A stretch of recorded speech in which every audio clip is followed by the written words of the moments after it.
Welcome back to CBB2. And yes, we're exploring the M unit.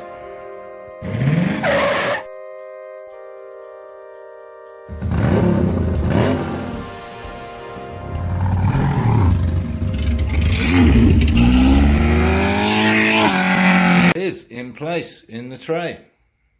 Right, yes, I know it's a cigarette packet. Well, it turns out it's almost the same size, so for the purposes of developing the tray, it's a good fit. And it is indeed a good fit. It fits in perfectly. And oh yes, look, we got one of these. We used one of these on the other Honda. That one was kind of torpedo shaped, but anyway, the idea is it's basically just a 30 amp trip fuse. Bingo. How cool is that? We like this unit better. I was a little concerned when I ordered it about the size it was going to be, given the diagram here. Yeah, anyway, it turned out it's about the size of a cigarette packet. First off, we're going to move the regulator, and we're playing chopsticks again, not on the piano. To mark where we need the holes, because these are quite deep and you can't get a pen down there, can you? Find repositioned rectifier regulator using our favourite rivet nuts. These things. Yes, there's a few spare if we need them. Going back to this, the Honda has a rather ingeniously built-in little 30 amp fuse down here. There you go, in there, off the starter solenoid, which then feeds into this boy, which I'm guessing takes power to most of the important things.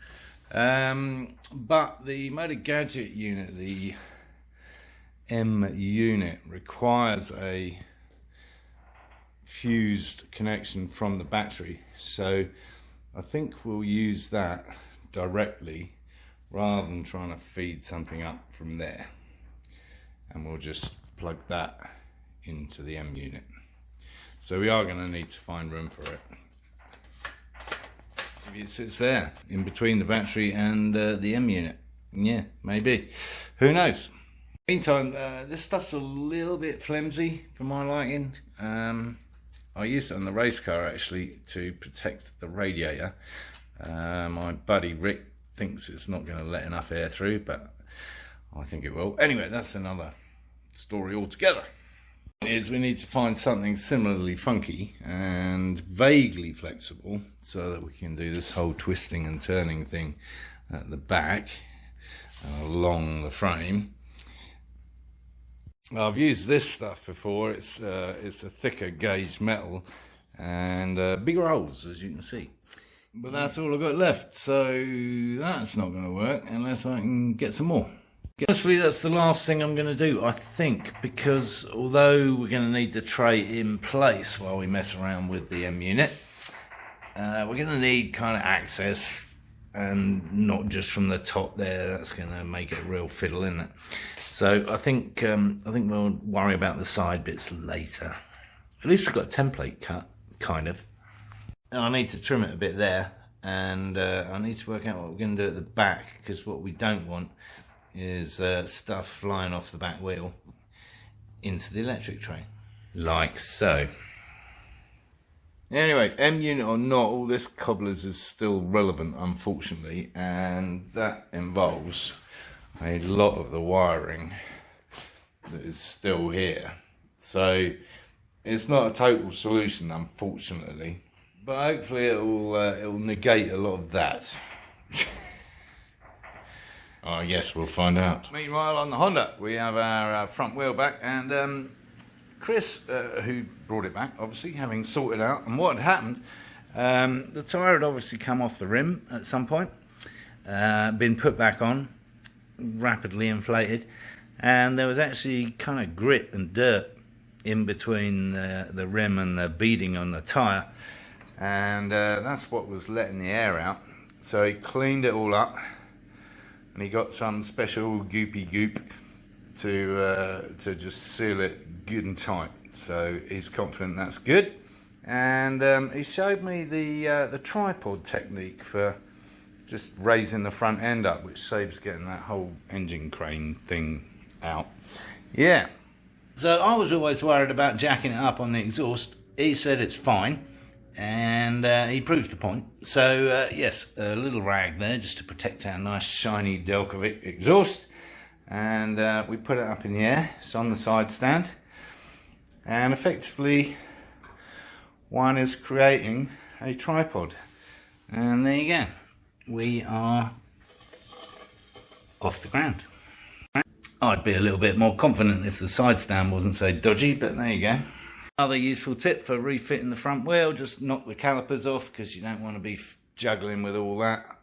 So there's one there. So we knocked it back in because, as you remember, this is actually threaded in here, so you've got to get it all kind of lined up perfectly, and I'm not sure we did.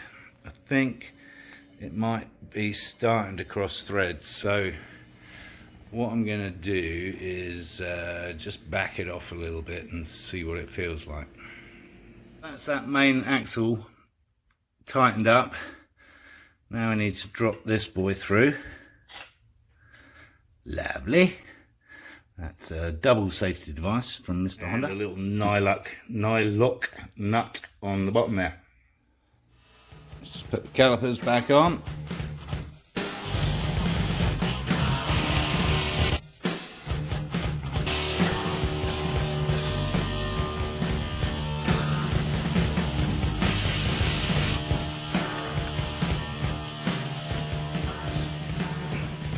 Job done. And if you're bored looking at this front wheel, so am I. And I think I might have tightened that up too much, so I need to back that off a bit because it's just a little bit stiff.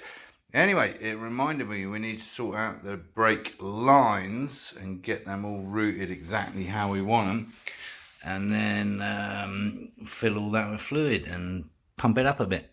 As we finally have some new copper washers. So just going back to this for a minute, because there's a tendency to potentially over tighten it because you think it should be tight, right?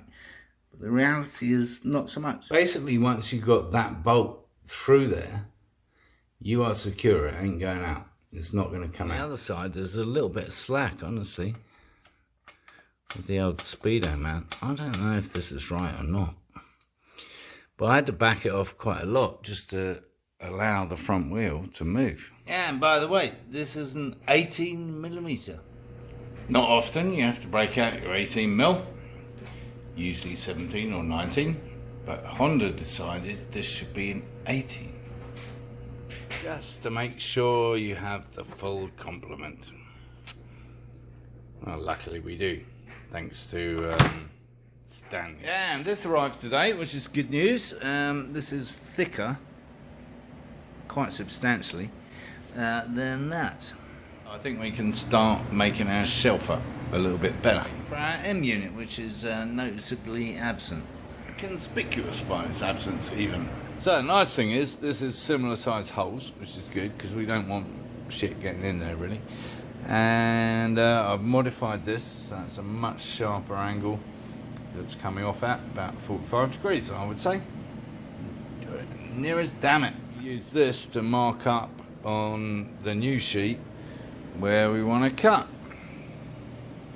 with those. Yes. My Soprano pruning shears. So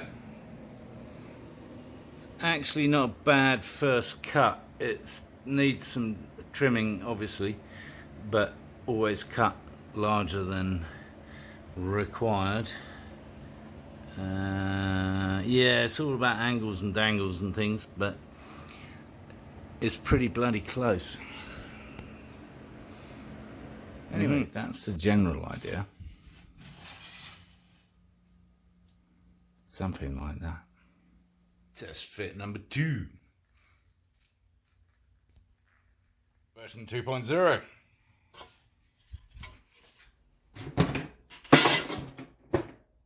Well, I think that's quite enough excitement for one day. So, as always, thanks for watching. If you haven't already, subscribe down here somewhere. Give the video the thumbs up and encourage others to watch my lunacy.